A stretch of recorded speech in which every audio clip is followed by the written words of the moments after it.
The moment you stop worrying, something unexpected begins to happen. Life starts arranging itself without your force. Strange, isn't it? Before we go any further, pause with me. Take a slow breath.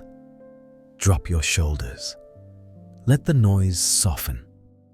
If these words reached you right now, maybe it's not random. In Buddhist wisdom, there are no accidents, only moments when the mind is finally ready to hear what it has been resisting. You've been taught that worrying is responsible, that tension means you care. But has anxiety ever truly fixed your problems? Or has it only drained you, blurred your clarity, and kept you stuck in your head? What if the very effort to control everything is what's blocking what you want most? This is the paradox people struggle to accept. When you stop chasing, life moves toward you. Not because you gave up, but because you stopped suffocating the flow. If this speaks to you, stay with us. Subscribe and join Buddha Life Lessons, where we turn inner pain into quiet strength, one truth at a time. You see, most people believe peace comes after everything is solved, after the money arrives, after the relationship works out, after certainty appears. But Buddhism quietly points in the opposite direction. Peace is not the reward at the end of control.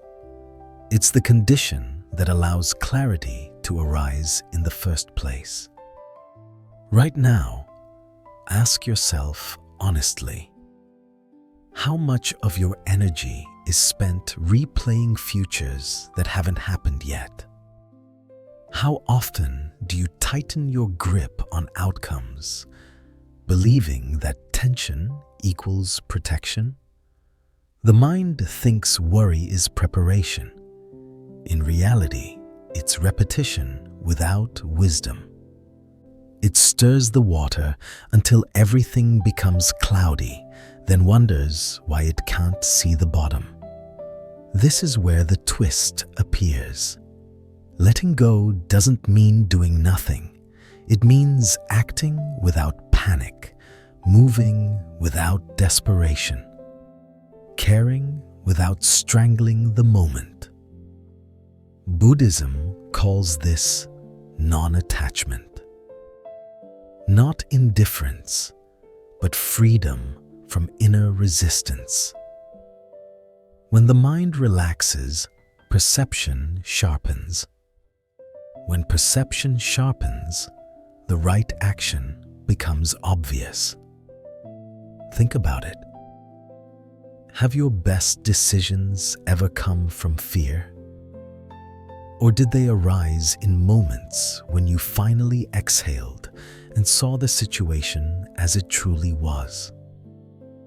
A calm mind doesn't create miracles. It stops blocking them. You've been trained to believe that life responds to effort alone. But effort without presence becomes force, and force always creates friction. The universe doesn't respond to how badly you want something. It responds to the state you are moving from. Fear signals lack. Trust signals openness. So what happens when you stop tightening your inner fist? When you allow space instead of pressure? This is where things quietly begin to shift, not magically, not instantly, but naturally. And once you see this, you can't unsee it. Imagine a person sitting alone late at night. The room is quiet, but their mind is loud. The body is still. Yet in on there is restlessness, replaying conversations, predicting failures, worrying about what might go wrong tomorrow. Nothing bad is actually happening in this moment, and yet suffering feels real. This is the background of our meditation. Not a monk in a temple, not a perfect, peaceful life, but a very ordinary human moment you've probably lived through many times, maybe even last night. In Buddhism, this is where insight begins. Not when life is calm, but when we finally notice how much noise the mind creates on its own. The Buddha once observed that people suffer more from the mind's reaction than from life itself. The arrow of reality hits once. The second arrow, the endless thinking, resisting, worrying, is the one we keep shooting at ourselves. So pause here and ask yourself, what am I fighting right now that isn't actually in front of me? What story am I telling about the future that hasn't arrived? This meditative space is not about escaping problems. It's about seeing clearly how they are born. And once you see that, something quietly changes. Right now, many people watching this are not in crisis, but they are quietly exhausted. On the outside, life looks functional. You wake up, do what's expected, keep moving. Yet inside, there's a constant tightness, a background anxiety that never fully turns off. You worry even when things are going okay. You anticipate problems before they arrive. You replay past mistakes as if reviewing them could somehow protect you from future pain. And when something good finally happens, part of you can't fully relax because you're already afraid of losing it. This kind of suffering is subtle but heavy. It doesn't scream. It drains. It shows up as overthinking at night, tension in the chest, a mind that jumps from what if to what if without rest. You try to control outcomes because uncertainty feels unsafe. But the more you grip, the more fragile everything feels. Have you noticed how rarely your mind is actually here? How often it lives one step ahead, bracing, calculating, defending? And have you asked yourself, when was the last time worrying truly gave you peace? Here is the quiet truth Buddhism reveals, one that often feels too simple to trust. The problem is not your life. The problem is the tension you bring into every moment while trying to control it. Healing does not begin when everything becomes certain. It begins the moment you stop arguing with reality. The Buddha taught that suffering is born from attachment, not from caring, but from clinging, from the inner demand that things must go a certain way for you to be okay. This demand creates pressure, and pressure blocks clarity. The healing key is this: inner distance.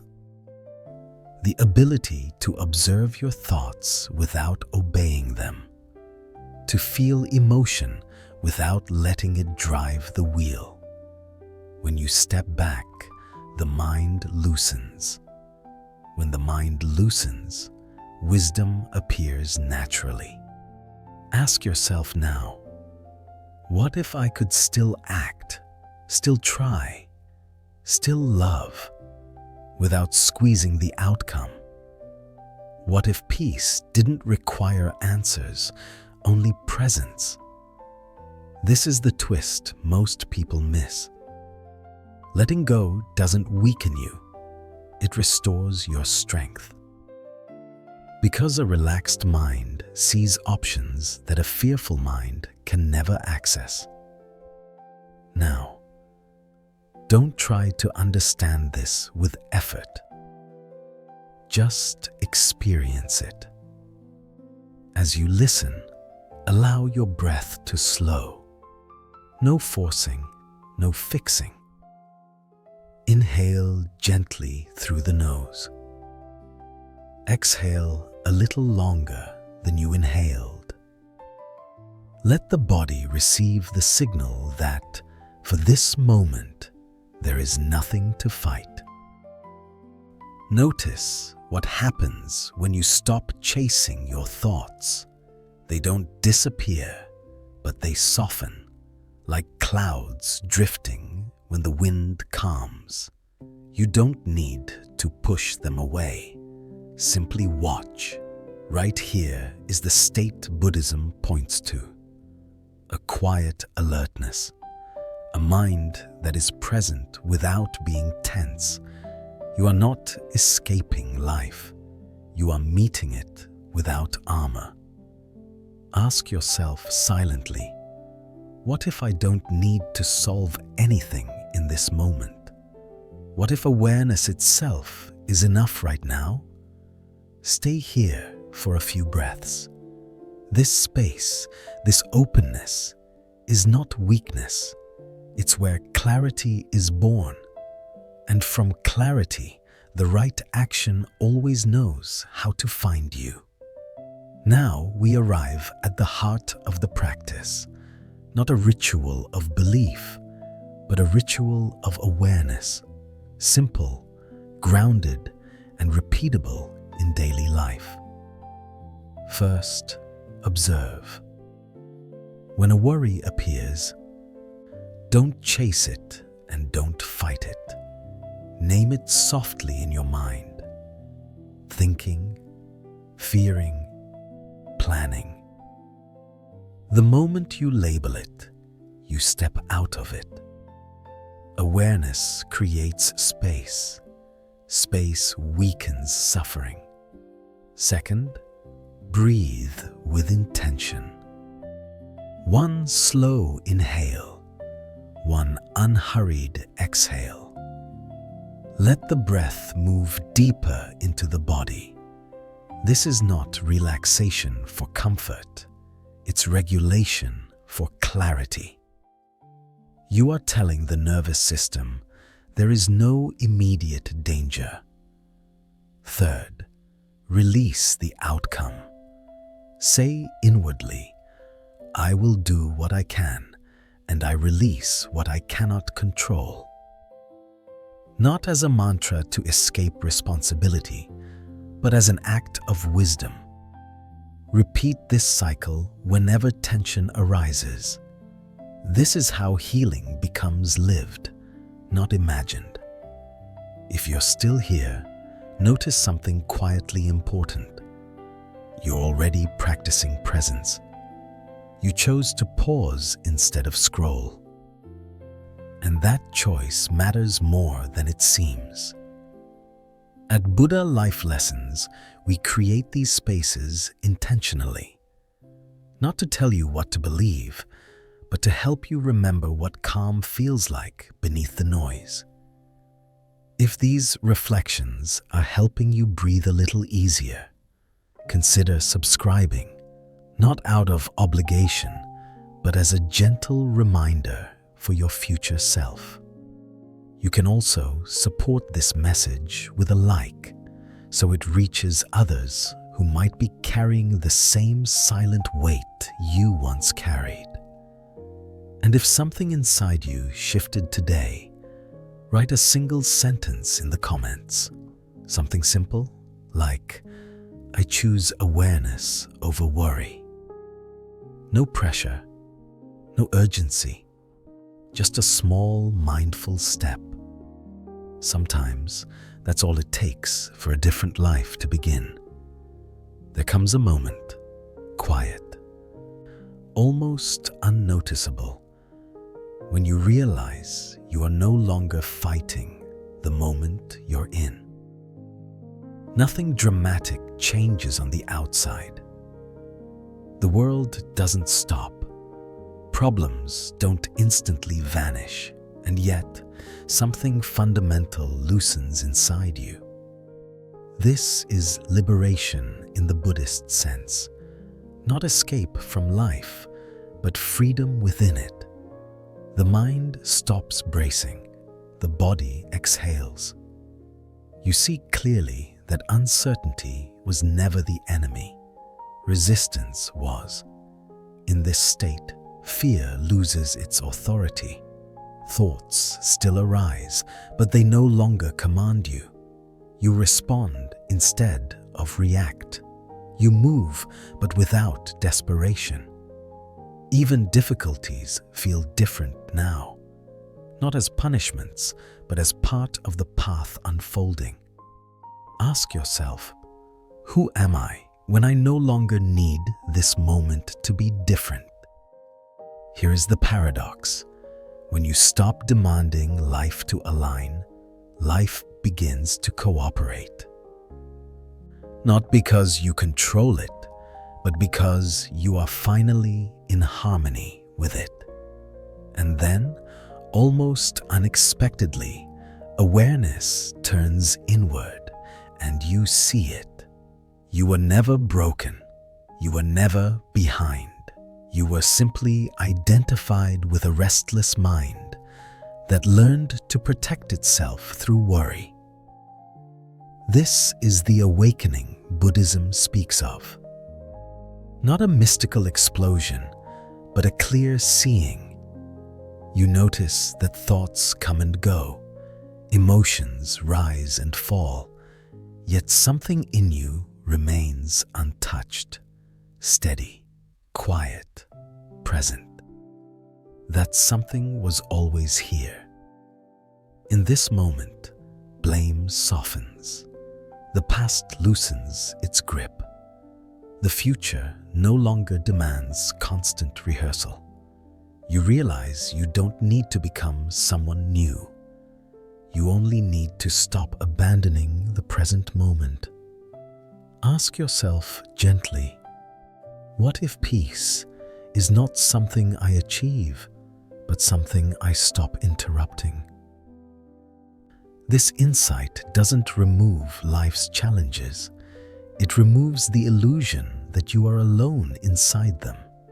As you return to your day, carry this with you, not as a rule, not as a belief, but as a quiet remembering. You don't have to tense your way into safety. You don't have to worry your way into a better future. Life responds best to a mind that is present, kind, and unafraid to pause. May you learn to meet uncertainty without tightening your heart. May you act with care, but release the need to control. May you trust that doing your part is enough and that the rest will unfold in its own time. And when the mind begins to race again, as it naturally will, may you notice sooner and return more gently. Thank you for sharing this moment of awareness. Walk slowly, breathe deeply, and remember, you are already on the path.